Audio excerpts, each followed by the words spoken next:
કેમ છો દોસ્તો, કેમ છો વાલી મિત્રો? ગુજરાત સરકાર દ્વારા આ વર્ષના બજેટમાં ઘણા બધા વિભાગોમાં ઘણી બધી નવી યોજનાઓ દ્વારા પહેલ કરવામાં આવી છે. આપ બજેટ જોશો તો આપને લાગશે એમાં પણ મિત્રો આ બજેટ શિક્ષણ વિભાગ માટે ઉડીને આંખે વળગે તેવું છે. ગુજરાતનું શિક્ષણ ઉચ્ચ કક્ષા લેવલનું બને, ગુજરાતની વિદ્યાર્થીનીઓ પોતાનો ઉચ્ચ અભ્યાસ પૂર્ણ કરે, વિદ્યાર્થીનીઓ આર્થિક સંકળામણના કારણે પોતાનો અભ્યાસ છોડી ન મૂકે, એ ગુજરાત સરકારનો ધ્યેય છે. અને મિત્રો એટલે જ આ વર્ષના બજેટમાં એક નવીન યોજના આપણને જોવા મળે છે. આમ તો ગુજરાત સરકારમાં મિત્રો અને એમાંય શિક્ષણ વિભાગમાં નવા નવા પ્રકલ્પો અને નવી નવી યોજનાઓ એ સદંતર ચાલતી જ રહે છે. પરંતુ જો આ બજેટમાં ઉડીને આંખે વળગે એવી એક યોજના છે અને એ છે નમો લક્ષ્મી યોજના. હું ઓબ્વિયસલી કહીશ કારણ કે હું શિક્ષણ વિભાગ સાથે સંકળાયેલો છું. ગુજરાતના શિક્ષણ વિભાગની ટોપ 5 યોજના જોવા જઈએ તો એમાં નમો લક્ષ્મી યોજના 100% પોતાનું સ્થાન મૂકે એવી છે. મિત્રો આ યોજના ધોરણ 9, 10, 11 અને 12 ધોરણમાં ભણતી દીકરીઓ માટેની છે. ગુજરાતની દીકરીઓ ઉચ્ચ અભ્યાસ એ આર્થિક સંકળામણના કારણે મૂકી ન દે, વાલીઓ આર્થિક સંકળામણને કારણે વિદ્યાર્થીઓને અભ્યાસ છોડાવી ન દે, એ આ યોજનાનો ધ્યેય છે. બીજું કે મિત્રો આ યોજનામાં ગુજરાત સરકારમાં નોંધાયેલી એટલે કે ગુજરાત સરકારમાં જે સ્કૂલ ચાલે છે ગુજરાત સરકારમાં એ શાળામાં 9, 10, 11, 12 અભ્યાસ કરતી તમામ દીકરીઓને આર્થિક સહાય આપવાની છે. ધોરણ 9માં 10,000, ધોરણ 10માં 10,000, ધોરણ 11માં 15,000 અને ધોરણ 12માં પણ 15,000. 9 થી 12 નો અભ્યાસ પૂર્ણ કરે એ દીકરીને 50,000 રૂપિયાની સહાય ગુજરાત સરકાર દ્વારા આપવામાં આવશે. મિત્રો આ યોજનાની બધી જ ડિટેલ આપને ગૂગલ પરથી મળી આવશે. ખાલી તમે નમો લક્ષ્મી યોજના લખશો તો બધી માહિતી આવી જાય. પરંતુ અહીંયા શોર્ટ એન્ડ સ્વીટ રીતે કેવી રીતે યોજનાનો લાભ મેળવવો, યોજનાના ક્રાઇટેરિયા શું છે, શાળાએ શું ધ્યાન રાખવાનું છે અને વાલીએ શું ધ્યાન રાખવાનું છે એની ચર્ચા કરી છે. મિત્રો ખાસ આપને કહું છું કે આ વિડીયો જોશો એટલે આપને આ યોજનાને લગતી બધી જ માહિતી મળી જશે. તો સમય નથી બગાડતો અને વિડીયોની શરૂઆત કરું છું. પહેલા તો મિત્રો આ વર્ષના બજેટમાં ગુજરાત સરકાર દ્વારા 1250 કરોડ, સમજો મિત્રો, રૂપિયાની જોગવાઈ નમો લક્ષ્મી યોજનામાં કરેલ છે. અંદાજ છે કે આ યોજનાનો લાભ ગુજરાતમાં અભ્યાસ કરતી 10 લાખ વિદ્યાર્થીઓને મળશે. 10 લાખ દીકરીઓ.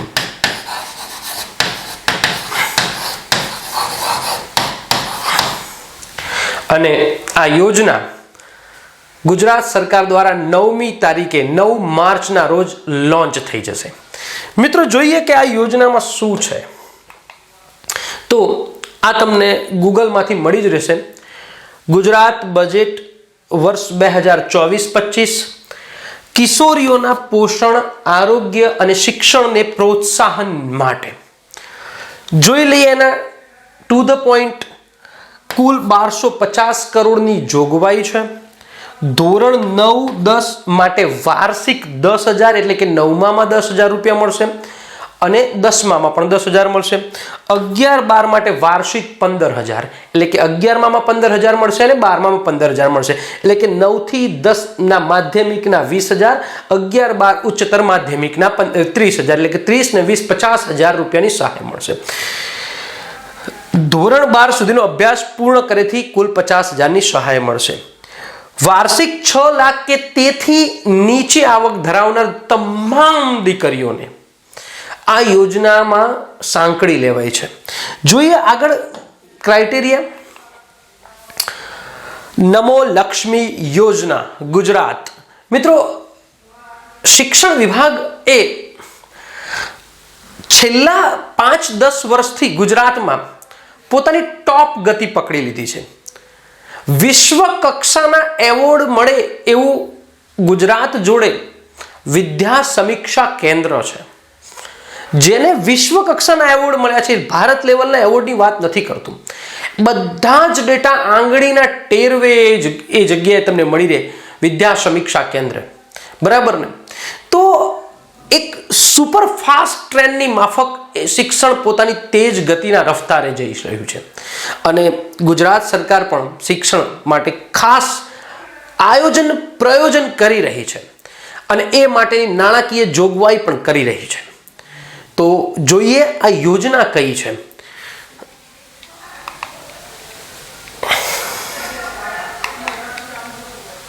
હવે જોઈએ કે નમો લક્ષ્મી યોજનાનો હેતુ શું છે. કોઈ પણ યોજના હોય તો એનો હેતુ મહત્વનો છે. તો સમજો, ધોરણ 9 થી 12 ની દીકરીઓને શૈક્ષણિક પ્રોત્સાહન આપવા માટે, ધોરણ 9, 10, 11 અને 12માં જે દીકરીઓ અભ્યાસ કરે છે, આ માત્ર વિદ્યાર્થીનીઓ માટે છે, દીકરીઓ માટે છે, અભ્યાસ કરે છે એમના માટેની યોજના છે પ્રોત્સાહન આપવા માટે. આગળ વધીએ. શું છે એની આગળની પ્રયત્ન કે આ યોજનાનો લાભાર્થી કોણ છે? ગુજરાત સરકારની શાળાઓમાં ધોરણ 9 થી 12 માં અભ્યાસ કરતી તમામ, અહીં શબ્દ જુઓ, તમામ. અહીંયા કોઈ SC, ST, OBC, EW એવી કોઈ જ શબ્દોની રમત નથી. અહીં શબ્દ તમામ દીકરીઓને આ યોજનાનો. મિત્રો, આ યોજનાની એક ખાસિયત એ છે કે અગાઉના મળતા લાભો અવિરત ચાલુ રહેશે. એના લાભો સાથે આ યોજનાને કોઈ નિસ્બત નથી. તમને કદાચ તમે SC માં છો ને તમને શિષ્યવૃત્તિ મળે છે તમારી દીકરીને, તો એ શિષ્યવૃત્તિ ચાલુ રહેશે. એની સાથે કોઈ જ નિસ્બત નથી. એટલે કે આ યોજના એ કહેવાય કે આમૂલચૂલ પરિવર્તન માટે જવાબદાર થશે. મિત્રો, કહેવાય કે એક કોઈ દીકરી માટે વાર્ષિક 10,000 એ એની શિક્ષણ માટે કહેવાય કે આખું એક એનો પાયો મજબૂત કરવા માટે જવાબદાર હોય છે.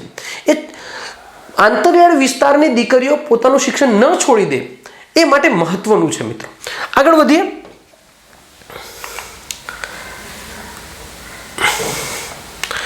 યોજનાનું પ્રારૂપ શું છે એ જોઈ લઈએ. હવે જુઓ, એના ક્રાઇટેરિયા છે કે કોને કોને યોજના મળશે. તો પ્રથમ ક્રાઇટેરિયા છે કે સરકારી શાળામાં કે અનુદાનિત એટલે કે ગ્રાન્ટેડ શાળામાં ધોરણ 8 પૂર્ણ કરેલું હોય. ધોરણ 8 મહત્વનું, ગુજરાત સરકાર દ્વારા એક સરકારી શાળા ચાલે છે, એમાં ધોરણ 8 પૂર્ણ કરેલું હોય, અથવા અનુદાનિત એટલે કે ગ્રાન્ટેડ શાળામાં ધોરણ 8 પૂર્ણ કરી હોય અને એ દીકરી 9મા ધોરણમાં ગુજરાતની કોઈ પણ શાળામાં એડમિશન લે, બસ એલિજિબલ. એના પપ્પાની કોઈ જ ઇન્કમ જોવામાં આવશે નહીં. First criteria. એ દીકરી સરકારી શાળામાં ધોરણ 8 પૂર્ણ કરેલ હોય, એ દીકરી અનુદાનિત એટલે કે ગ્રાન્ટેડ શાળામાં ધોરણ 8 પૂર્ણ કરેલ હોય, તો એને આ યોજના લાગુ પડી જશે. એને બીજી કોઈ જ જોવામાં આવશે નહીં. બીજો ક્રાઇટેરિયા જોઈ લઈએ. બીજો ક્રાઇટેરિયા એ છે, જો આપની દીકરી સરકારી શાળામાં નથી, આપની દીકરી ગ્રાન્ટેડ શાળામાં પણ નથી, પરંતુ સેલ્ફ ફાઇનાન્સમાં ધોરણ 1 થી 8 સતત RTE રાઇટ ટુ એજ્યુકેશન માં અભ્યાસ કરે છે અને એ બાળકી 9મા ધોરણમાં જાય છે, તો એ બાળકીને આ યોજનાનો લાભ મળી જશે. એટલે કે RTE વાળા બાળકો માટે પણ કોઈ જ આવકની લિમિટેશન નથી. બસ એ 9મામાં દીકરી એડમિશન લે, એલિજિબલ છે. હવે થર્ડ ક્રાઇટેરિયા જે બાકી રહી જાય છે, ના તમારી દીકરી સરકારી શાળામાં છે, ના તમારી દીકરી અનુદાનિતમાં 8મું પૂર્ણ કરેલ છે, ના તમારી દીકરીએ 1 થી 8 RTમાં અભ્યાસ કર્યો છે, તો એ દીકરીના વાલીની વાર્ષિક આવક 6 લાખ કરતા નીચે હોવી જોઈએ. વાર્ષિક આવક 6 લાખ કરતા નીચે હોવી જોઈએ, તો આ દીકરીને લાભ મળી જશે. એટલે મિત્રો, મોસ્ટલી તમામ દીકરીઓ આવી જશે. તમામ દીકરીઓ 10th lakhs સમજો 10 લાખ દીકરીઓને આ યોજનાનો લાભ મળશે એવો અંદાજ છે સરકારનો. હવે કઈ રીતે આ યોજના મળશે એ જોઈ લઈએ કે આ યોજનાનો લાભ કઈ રીતે મળશે, સહાય કઈ રીતે મળશે. મિત્રો, બુદ્ધિથી કામ લીધું છે, સમજજો. ધોરણ 9, ધોરણ 10, ધોરણ 11 અને ધોરણ 12 મળવાપાત્ર કેટલી છે? 10,000. જોજો બુદ્ધિ. 15,000 અને 15,000. પરંતુ હવે બુદ્ધિ જુઓ. 9મા ધોરણમાં 10 માસ એટલે કે 10 મહિના તમારા દીકરીના અથવા દીકરીની મમ્મીના પપ્પાના ખાતામાં નહીં. જેવી દીકરી એલિજિબલ થાય છે 9મામાં તો 10 માસ એક મહિને 500 રૂપિયા પડશે ખાતામાં. કેટલા? 500 રૂપિયા.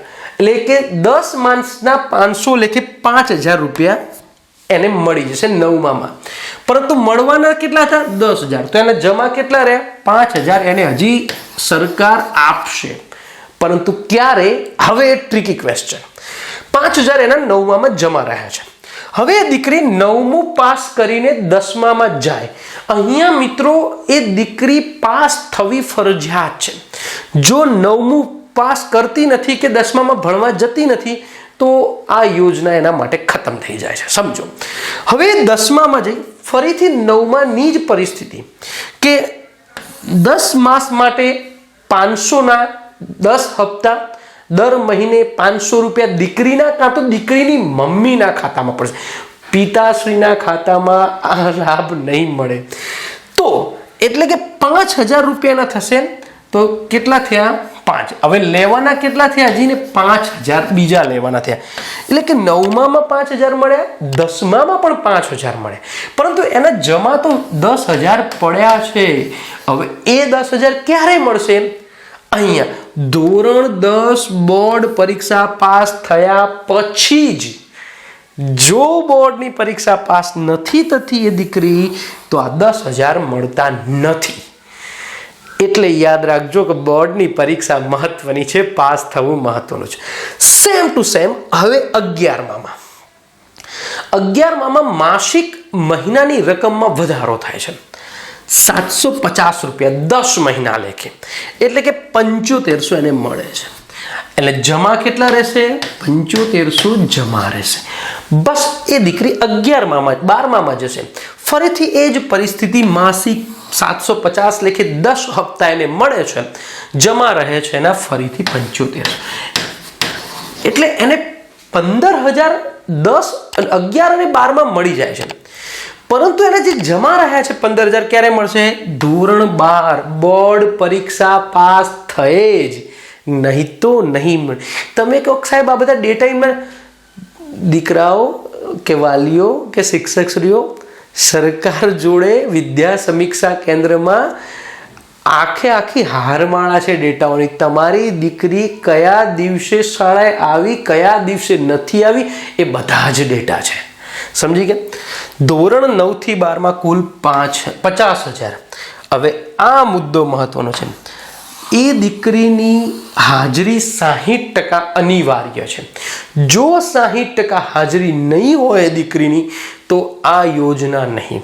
હવે તમે એમ પ્રશ્ન કહો છો કે 60% એટલે શિક્ષક માસ્ટરમાં પી કરે છે? નહીં, માસ્ટરવાળી નહીં. વિદ્યા સમીક્ષા કેન્દ્રમાં નોંધાયેલ એટલે કે ઓનલાઈન શાળાએ ભરેલ હાજરી. શાળાએ ફરજિયાત ઓનલાઈન ભરવી પડશે. જો એ શાળા ઓનલાઈન હાજરી નથી કરતી તો એ દીકરીને આ યોજનાનો લાભ નહીં મળે. હવે જોઈએ ક્રાઇટેરિયા કે ભાઈ એ ધ્યાન શું રાખવાનું છે. હવે અહીંયા મુદ્દો છે મિત્રો, ધ્યાન આપશો. આપ વાલીશ્રી છો તો પણ ધ્યાન આપશો, આપ શિક્ષકશ્રી છો તો પણ ધ્યાન આપશો, અને આપ શાળા સંચાલક છો તો આપ ધ્યાન આપશો. શું ધ્યાન આપશો? કારણ કે દીકરીને કેવી રીતે નાણાંની સહાય મળે એ જોવાનું છે. CTS child tracking system Gujarat સરકારે ખૂબ જ જોરદાર વેબસાઇટ બનાવી છે. દરેક બાળકની નાનામાં નાનો ડેટા છે. તો બાળક જ્યારથી ભણવાનું શરૂ કરે ને, જ્યારે 12મું પૂરું કરે ને ત્યારે કયા તારીખે કઈ સ્કૂલમાં હાજર થયો, કઈ બીજી કઈ સ્કૂલમાં ક્યારે જો, આખી ક્રમશઃ હારમાળા તમને ડેટાની આપી દે છે. બાળકની નોંધણી રજીસ્ટ્રેશન થયેલ હોય અને ઓનલાઈન હાજરી અનિવાર્ય રહેશે. જો નોંધણી નથી થતી, જો શાળા ઓનલાઈન હાજરી નથી પૂરતી, તો આ યોજનાનો લાભ એ દીકરીને નહીં મળે. બીજું, હવે જુઓ, જે પેલી જે શરત છે ને 60% હાજરીની, એ કેવી રીતના છે? પ્રથમ સત્રના 5 હપ્તા, એટલે કે 10 હપ્તા આપવાના છે. પ્રથમ સત્રના 5 હપ્તા માટે હાજરી જોવાશે નહીં. લાભમાં દીકરીઓની હાજરી ધ્યાને લેવાશે નહીં. પરંતુ બીજા સત્રમાં જે પેલા 5 હપ્તા બાકી છે એ માટે પ્રથમ સત્રની 60% હાજરી ધ્યાને લેવાશે. એટલે તમારા મનમાં કે ભલે પહેલા 5 મહિના ના આવીએ તો પડશે, હા પડશે, પણ પછી છેલ્લા 5 મહિના એ યોજના નહીં મળે મિત્રો. એટલે તમારે પ્રથમ સત્રની હાજરી 60% અનિવાર્ય છે મિત્રો, ફરજિયાત. પણ હાજરી કઈ ધ્યાન રાખજો, ઓનલાઈન, રજીસ્ટર વાળી નહીં, ઓનલાઈન ડેટાથી હાજરી થઈ છે એ તો હોવી અનિવાર્ય છે. આ 2 શરત યાદ રાખજો. બાળકની નોંધણી કરવાની છે, શાળાએ ઓનલાઈન હાજરી પૂરવાની છે. આ શાળા લેવલનું છે, આ દીકરીઓ લેવલનું છે કે એ દીકરીઓની હાજરી 60% પ્રથમ સત્રની હોવી ફરજિયાત છે.